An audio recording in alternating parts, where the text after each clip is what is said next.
모든 이해나 욕구를 다 채워줄 것처럼 얘기하는 것은 거짓말이 아니다.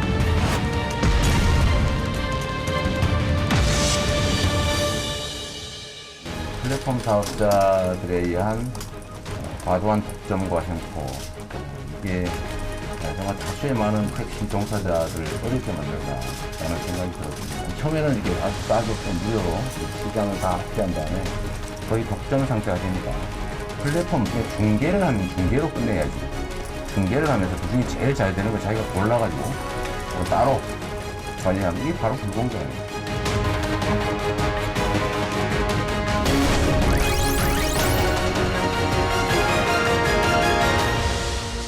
플랫폼 사업자와 지금 택시 기업들 또 종사자들 간에 어떻게 공정하게 이 파일을 배분할 것인가에 초점을 맞추고 있습니다. 여러 가지 그 공정화라고 하든지 택시 요금에 대한 제도 개선 이런 쪽을 얘기를 하고 있는데 이게 쉽지 않은 부분이 좀 있는데 좀 구체성이 그렇게 많이 있다라고 좀 보기는 좀 어렵죠. 불공정 배차라든가 아니면 이제 목표를 표시하지 않는 플랫폼에서 이런 것들을 말씀을 하셨는데 기존의 그 시민들이 단거리 통행을 가기 위해서 필요했던 문제들을 해결할 수 있는 방안으로 짚어주신 것 같습니다. 다만 이제 현실적인 문제가 좀 있는데요. 실제 이걸 이제 안 해본 건 아니거든요. 서울시에서도 이런 시도를 했었고, 하지만 이게 성공을 하지 못했습니다. 처음에는 아주 사용하라고 권장도 하고 뭐 이렇게 비용도 전혀 물지 않고 이렇게 하다가 이제 독점화가 딱 되니까 택시라고 하는 것이 여러 가지 비용들 다 내고 나면은 남는 것도 없는데 거기 이익의 뭐 엄청난 부분을 수수료로 받아간다는 것은 대단히 불합리하고 이 국민 상식에도 저는 맞지 않는다고 생각합니다.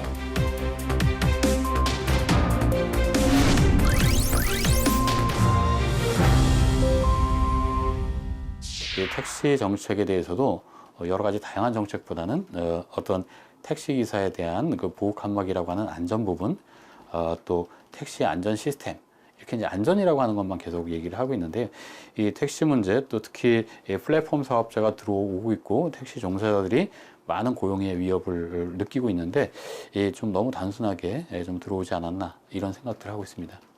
택시 문제에 있어서 디테일한 안전 문제들을 짚어주신 거는 의미가 있다고 봐요. 그러니까 택시 기사분들의 이제 스크린 칸막이 같은 거 설치해서 안전을 도모하는 문제들은 의미가 있는 지적이라고 보고요. 다만 이제 전체적으로 공약을 쭉 살펴보니까 모빌리티 플랫폼은 지금 이제 사회적인 문제의 핵심은 콜 몰아주기라든가 이런 플랫폼 독점에서 나오는 문제들이 좀 있고요. 그리고 수수료 문제도 또 늘 이슈가 됩니다. 그런 문제들이 사실 지적이 안 된 부분들이 조금 아쉽고요. 모빌리티에 관련돼서는 좀 보완이 있었으면 어땠을까라는 아쉬움은 있습니다.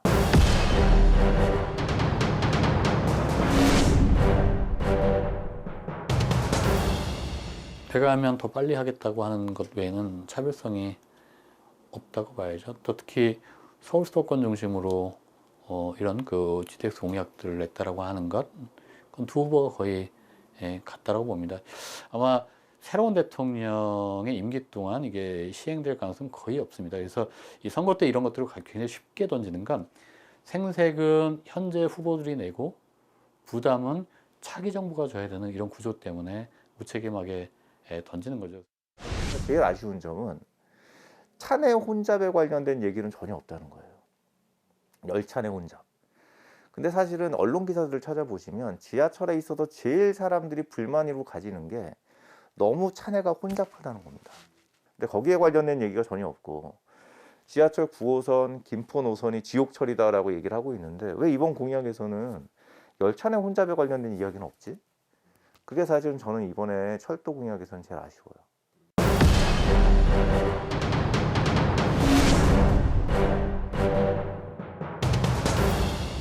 우리 대한민국이 앞으로 나아가야 될 방향, 공공가치, 국토의 전체 발전을 위한 그 철학, 구상 이런 것들이 먼저 제시가 되고 그 밑에 가치적이나 이런 민원적인 사업들이 배치가 돼야 되는데 이 철학적 부분이나 구상 부분은 완전히 제거가 된 채 모든 민원들을 다 해결할 것처럼 이렇게 얘기를 하고 있는 것이 이번 대선의 특징입니다.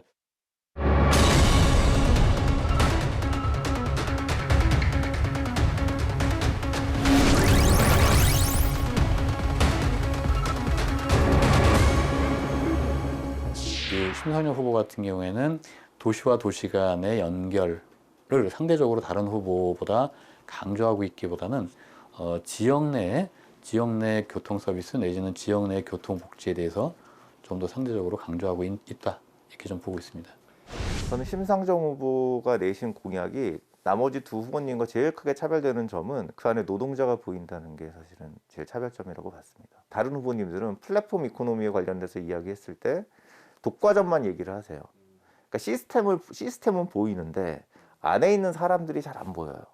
그런데 심상정 후보님 같은 경우는 안에 있는 사람들, 그 노동자들을 짚어주셨다는 게 굉장히 의미가 있다고 보고, 우리 국민들의 이해나 욕구를 우리가 갖고 있는 이 자산들로 다 채워줄 수 없다는 것 때문에 정치권들은 이 이해들을 잘 조정해 나가는 그 역할들을 해야 되는데요. 모든 이해나 욕구를 다 채워줄 것처럼 얘기하는 것은, 그것은 거짓말장애 가져다.